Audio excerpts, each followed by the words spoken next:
Kamusta mga bata? Handa na ba kayong matuto?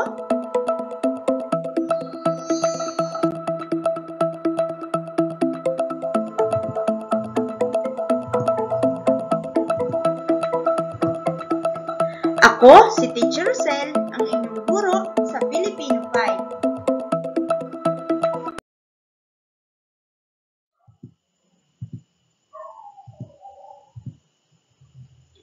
Para sa linggong ito, ang paksang aralin natin ay ang pagsagot ng mga tanong sa binasa o napakinggang kwento at tekstong pang-impormasyon.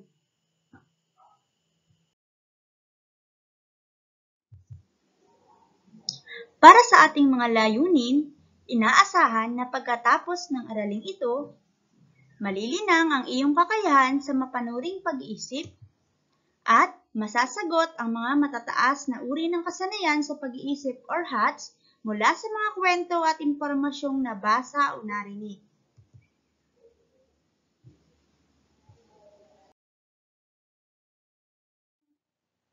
Pero bago yan, magbalik-aral muna tayo. Tingnan natin kung marami kayong natutunan nung nakaraang linggong aralin. Kuhain ang inyong sagutang papel at tayo ay magsasagot. Isulat sa inyong sagutang papel ang panghalip na ginamit sa pangungusap. Number 1. Akin ang bag na iyan.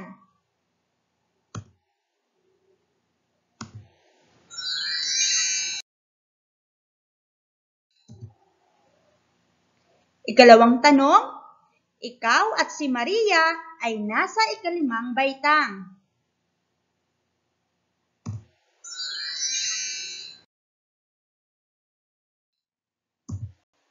Ikatlong tanong, sina Tristan at Andres ay parehong magaling sumayaw.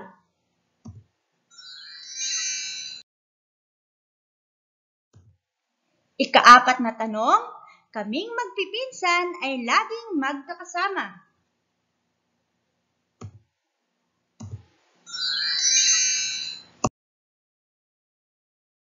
At ikalimang tanong, lahat tayo ay may kanya-kanyang pangarap sa buhay. Nakapagsagot na ba kayo mga bata? Tingnan natin kung tama ang inyong mga naging sagot.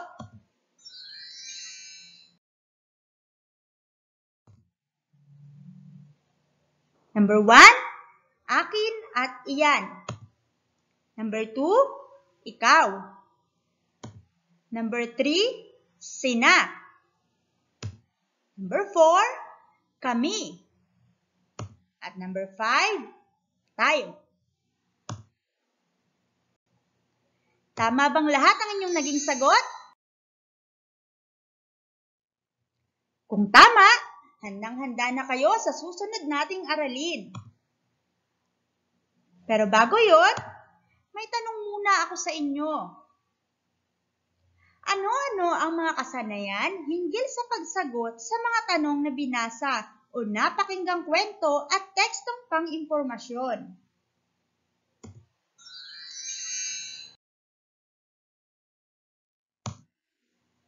Subukan nating sagutan ang gawain 1. Basahin natin ang kwento ng isang bata. Unawaing mabuti ang nilalaman ng kwento upang masagot ang mga sumusunod na katanungan.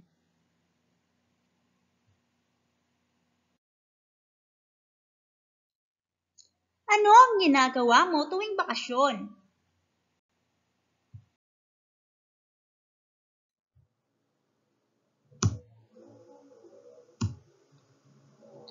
Bakasyon na!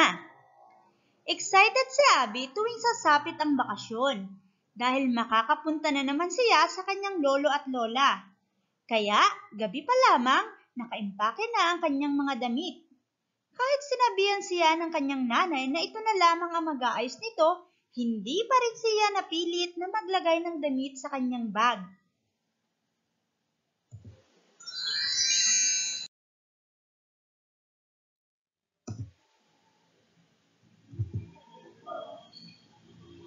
Maagang umalis ang mag-anak upang ihatid si Abby sa probinsya. Hindi man lamang siya inantok sa biyahe. Naaalala niya ang kanyang mga ginagawa tuwing naroon siya sa kanyang mga lolo at lola.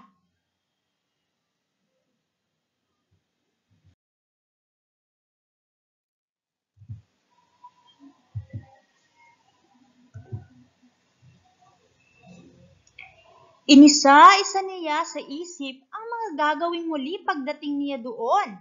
Tatakbo agad siya sa mga taniman ng kape, makikipaglaro sa kanyang mga pinsan, maliligo sa dagat, at ang pinakagusto niya ay ang mga kuwentos ng kanyang lola habang sila ay namamahinga sa ilalim ng punong mangga.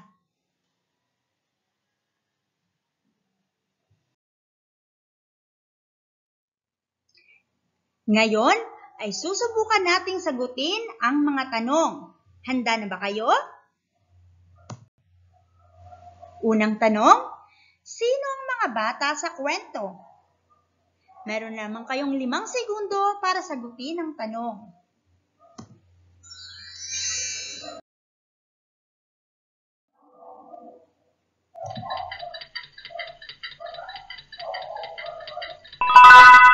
Time is up!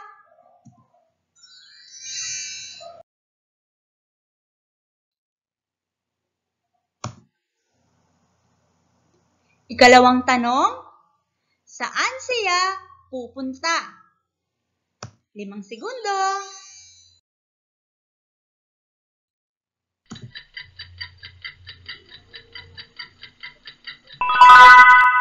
Time is up.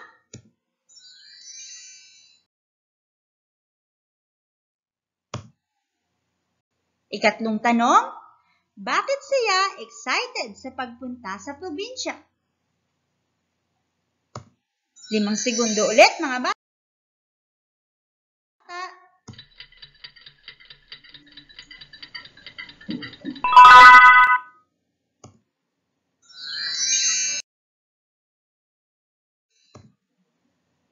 Ika-4 na tanong, ano-ano ang gagawin niya roon?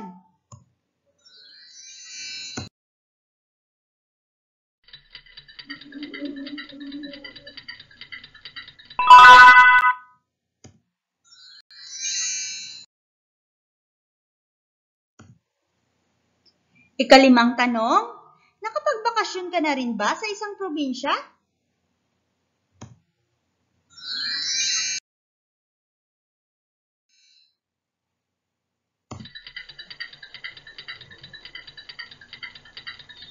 Time is up.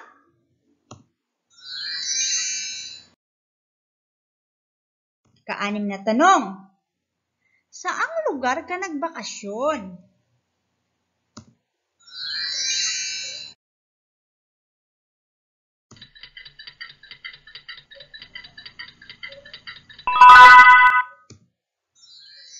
Ika-7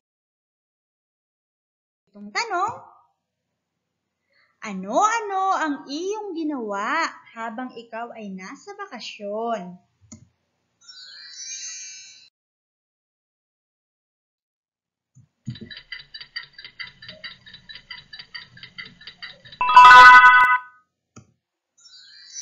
At ika-8 tanong, sa iyong pagbabakasyon, ano ang hindi mo makakalimutan? Bakit? Isulat ang inyong sagot, mga bata.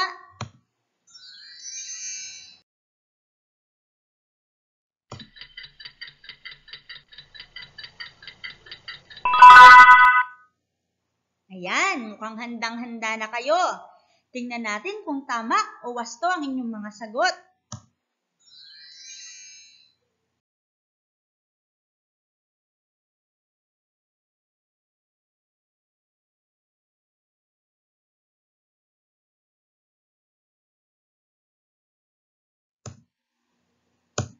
Para sa pakikipagpalihan, sasagutan natin ang gawain sa pagkatuto bilang 2.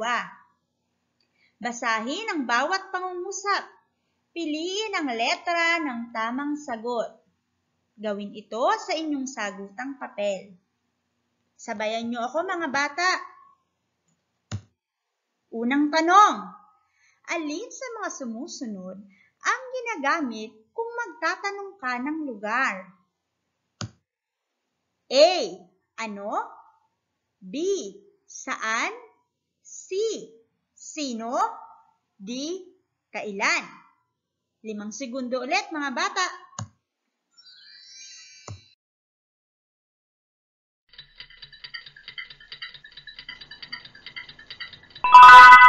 Time is up.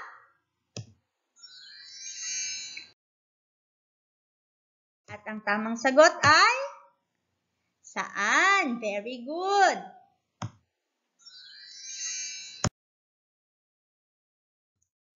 Ikalawang tanong. Aling salita ang gagamitin mo kung nais mong malaman ang petsa ng pasukan? A. Paano? B. Sino? C. Kailan? Or D. Ano? Okay? 5 segundo ulit mga bata.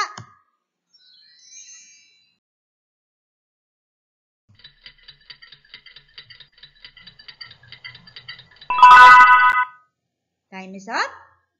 Ano ang inyong naging sagot?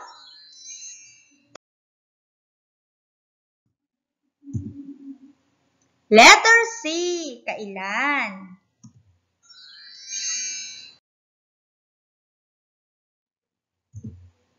Para sa ikatlong tanong, kung nais mong humingi ng dahilan o rason, ano ang angkop na salitang gagamitin mo sa pagtatanong? A. Bakit? B. Ilan? C. Paano? Or D. Sino?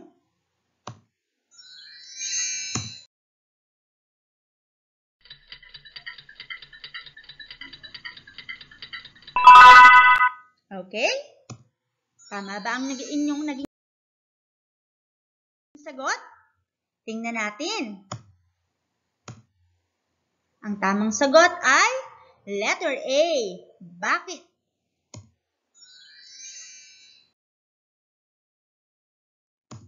Ika-4 na tanong. Ang salitang sino ay sumasagot sa tanong na patungkol sa ano? A. Bagay. B. Tao. C. Lugar. Or D. Pangyayari. 5 segundo muli mga bata.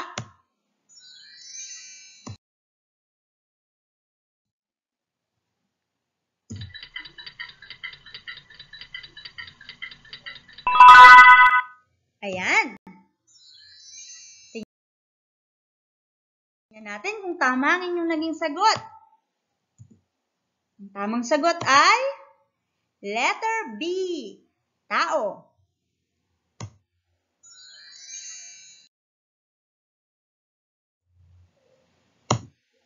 Ika-5 tanong, nais mong alamin ang bilang ng mga taong gumaling sa sakit na COVID-19. Anong salita ang gagamitin mo sa pagtatanong?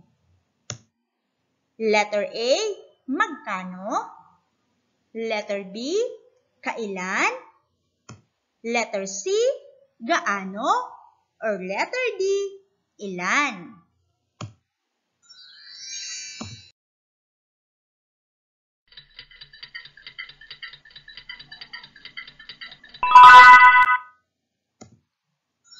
Ayan.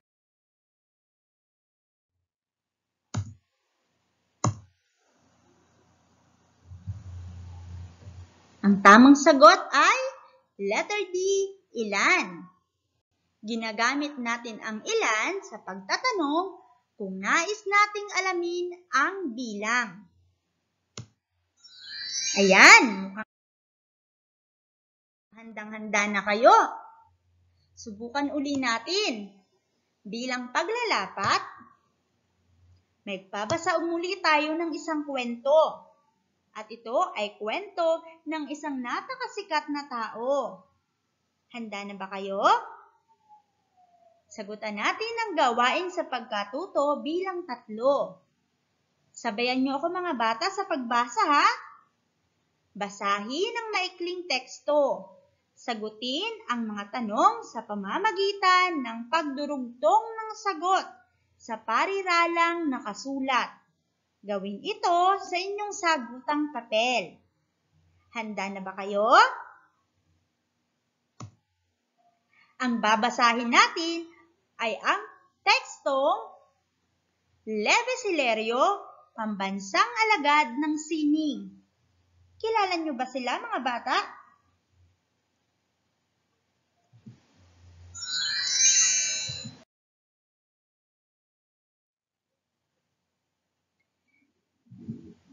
Si Leves Hilario ay kilalang mahusay na kompositor. Napasama ang kanyang pangalan sa Guinness Book of World Record dahil siya ay tumutugtog gamit lamang ang dahon. Hindi na mabilang ang mga awiting kanyang isinulat. Ilan sa mga uri ng awitin ay awiting Filipino, pambayan, pamasko, at pag-ibig na ginamit sa mga pelikula.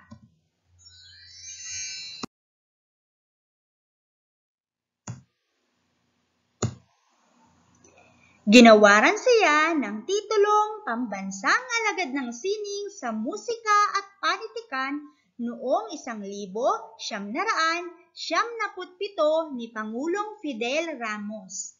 Dahil sa parangal na ito, higit siyang nakilala bilang isang kompositor at prolipikong lirisista bilang tunay na kaganapang sentimentong makapuso ng sambayanang Pilipino. Naunawaan niyo ba ang kwento, mga bata?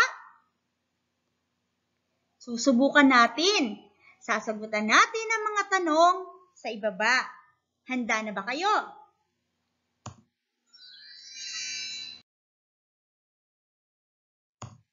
Unang tanong, sino ang tinaguriang pambansang alagad ng sining? Dudugtungan lang natin, mga bata, ang pangungusap. Ang tinaguriang pambansang alagad ng sining ay si Puwang.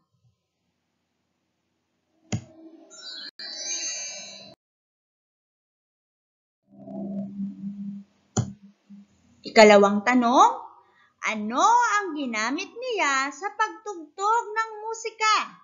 Dugtungan uli natin upang mabuo ang pangungusap.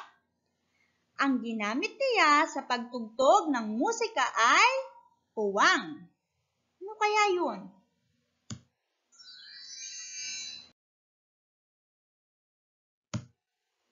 Ikatlong tanong, sinong pangulo ang nagparangal bilang pambansang alagad ng sining?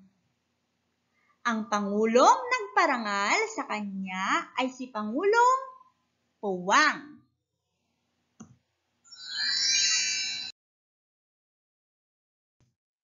Ikaapat na tanong, may kilala ka bang mga Pilipinong kompositor? Sino-sino sila? Ang mga kilala kong kompositor ay sina Puwang. Kung may kakilala kayong kompositor, dugtungan ninyo.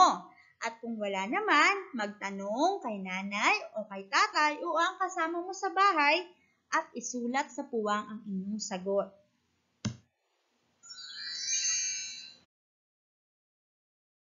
Ikalimang tanong, sa anong larangan ng sining nais mong mapabilang? Bakit? Pumili ng isa sa mga sumusunod at lagyan nyo ng paliwanag. Alin ba ang gusto nyong larangan mapabilang? Ito ba ay pagpipinta, pag-awit, pagsasayaw, paglililok? Ano ang gusto ninyo? Dugtungan natin ang pangungusap. Kung ako ay pipili kung anong larangan ng sining ang nais kong mapabilang, pipiliin ko ay blank. Pipili kayo sa sinabi ko kanina. Dahil blank. Lagyan nyo ng paliwanag. Bakit gusto ninyo ditong mapabilang? Nasagot na ba, mga bata? Tingnan natin, ha? Ang inyong tamang sagot, number 1, letter B. Number 2, letter D. Number 3, letter C.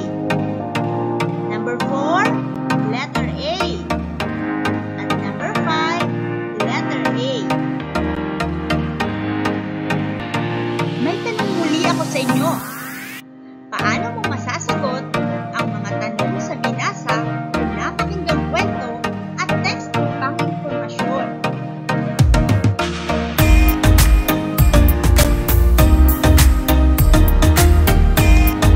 Tandaan, kailangan ng bata na maunawaan at matandaan ang mga detalye ng binasa o napakinggang kwento upang masagot ang mga katanungan.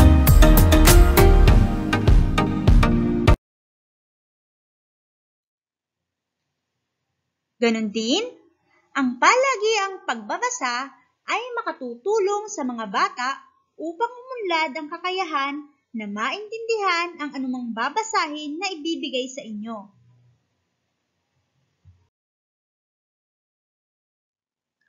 Ang pagbasa ay paraan ng pagkilala at pagkuha ng mga ideya at kaisipan sa mga nakalimbag upang masagot at mabigkas ng pasalita ang mga impormasyong nakapaloob sa binasang kwento at teksto. Isa pa, bago pa man ibigay ang buod, kailangang malaman ng tagapakinig ang ilang detalye tungkol sa tekstong binasa.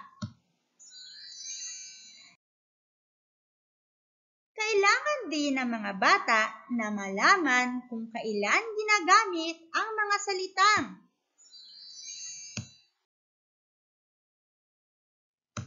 ano, sino, saan, kailan, at bakit.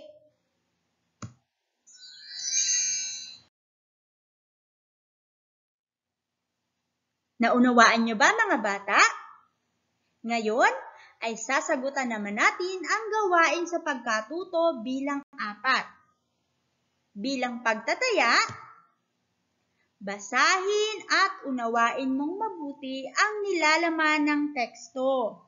Sagutin ang mga katanungan sa ibaba.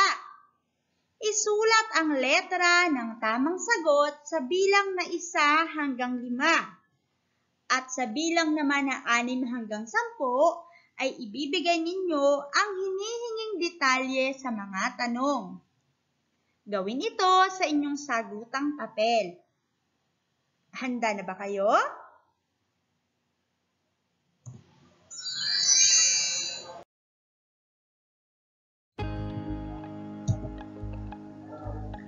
Tayo na sa Calabarzon. Ang Region 4A o Calabarzon ay binubuo ng 5 lalawigan. Ito ay ang Cavite, Laguna, Batangas, Rizal at Quezon. Ang mga lalawigang ito ay dinarayo ng mga turista dahil sa magagandang tanawin.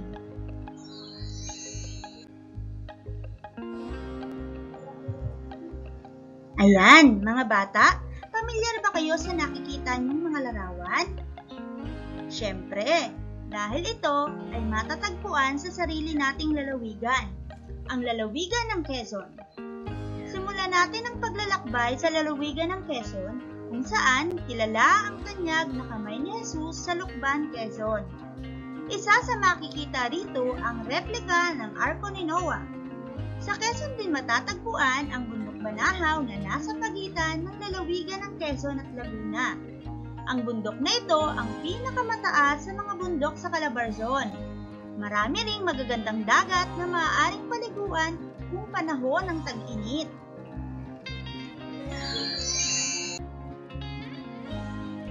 At ang kasunod namang lalawigan ay ang Laguna. Dumako naman tayo sa lalawigan ng Laguna kung saan matatagpuan ang iba't ibang panghimagas tulad ng Bukupay. Makikita rin dito ang bundok ng Makiling na sinasabing binabantayan ng mga diwata. Sa Laguna rin makikita ang tahanan ng ating pambansang bayani na si Dr. Jose P. Rizal. Ito ay matatagpuan sa Calamba. Ano kaya ang kasunod na lalawigan? Tingnan nga natin. Ipinagmamalaki naman ng lalawigan ng Batangas ang kanilang produktong kape at balisong. Kung mapupunta ka sa kanila, ay madalas mong maririnig ang salitang alae na galing sa salitang Tagalog na walae. Ibig sabihin ay wala pong problema. Easy-easy lang. Marami ring dagat ang maaaring pagpiliang paliguan ng mga turista.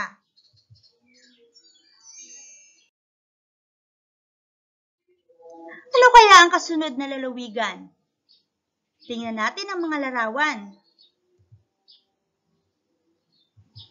Nahulaan nyo ba? Tama. Ang kasunod nating lalawigan ay ang lalawigan ng Cavite. Ang ikaapat naman na lalawigan sa Calabarzon ay ang Cavite. Nagmula ang pangalang Cavite sa kinastilang salitang Tagalog na kawit na pinaikling kalawit. Bilang pantukoy sa kalupaan sa tangway ng Cavite na nakausli sa puok ng Maynila. Sa lalawigan ding ito, iwinagayway ang unang bandila ng Pilipinas sa balkonahe ni General Emilio Aguinaldo. Naging pangunahing pasyalan din ito kung mayroong educational tour ang mga bata.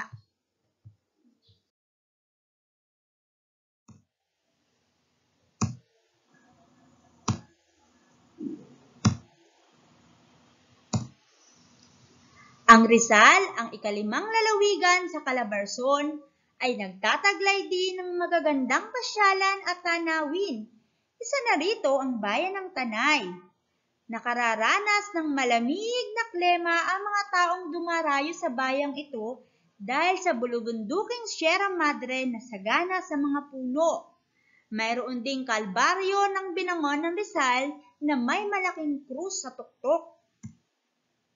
Kaya, dito pa lamang sa Region 4A, marami ka nang mapupuntahan at maipagmamalaki mo sa mga turistang darayo sa inyong lalawigan.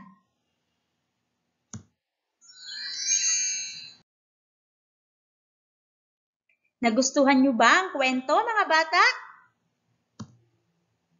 Ngayon, subukan nating sagutin ang mga tanong. Kuhain muli ang inyong mga sagutang papel at tayo ay sabay-sabay magsasagot.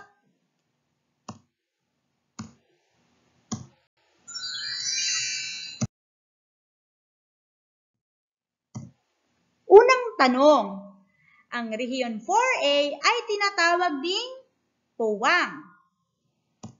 A. Mimaropa. B. Calabarzon. C. NCR. Or D. ARMM.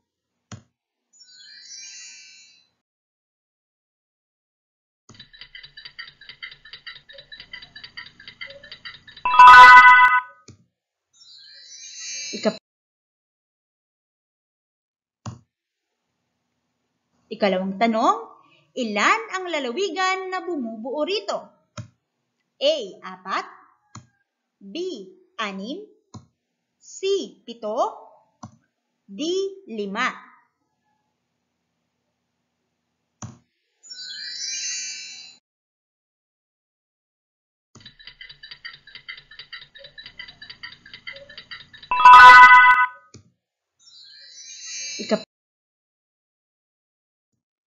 Ikatlong tanong, saang lalawigan matatagpuan ang panghimagas na buko pie?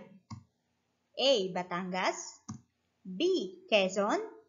C. Laguna. Or D. Rizal.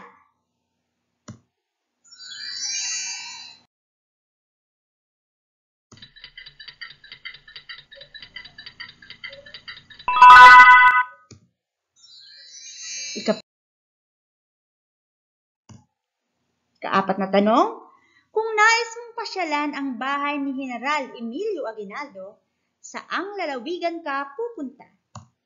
A. Cavite. B. Rizal. C. Laguna. Or D. Batangas.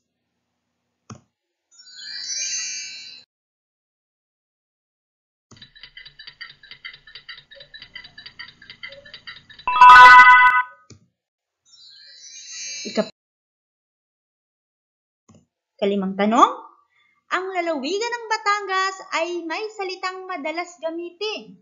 Ito ay ang puwang. A. Alae. B. Hane? C. Abay huo? Or D. Di yata eh?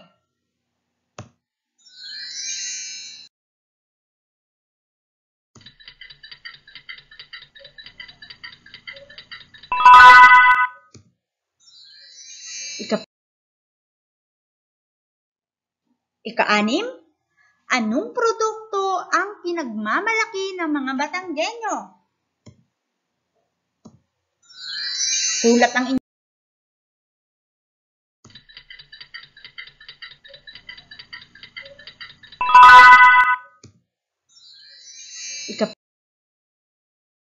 sagot.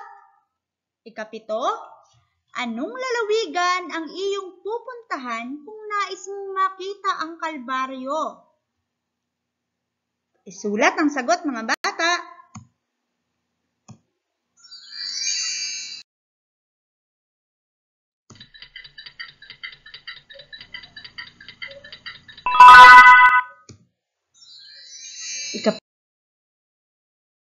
Number 8. Bakit sinasabing malamig kung pupunta ka sa ibang bahagi ng Tanay Rizal?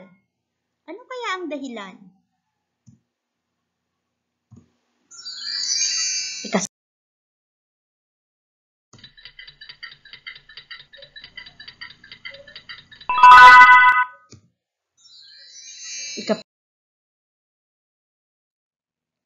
Ikasiyam, maliban sa iyong sariling lalawigan, alin sa mga natitirang lalawigan sa Calabarzon ang pupuntahan mo?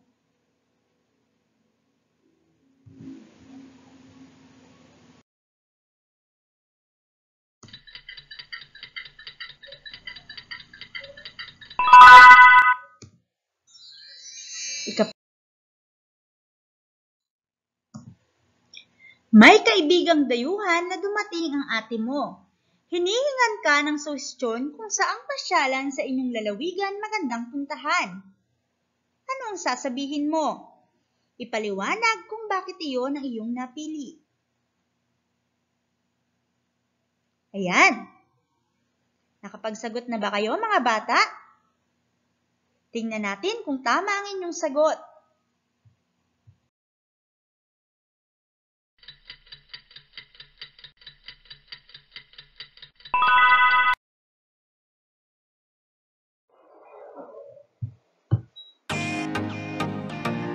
Ang tamang sagot, number 1, letter B. Number 2, letter D. Number 3, letter C. Number 4, letter A. At number 5, letter A.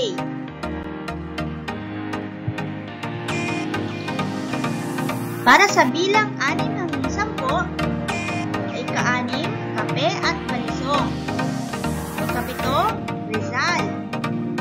Ikawalo, dahil sa pulukunduki ng Sierra Madre. At para sa siyam hanggang 10 ay depende sa inyong sagot.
Maraming salamat mga bata!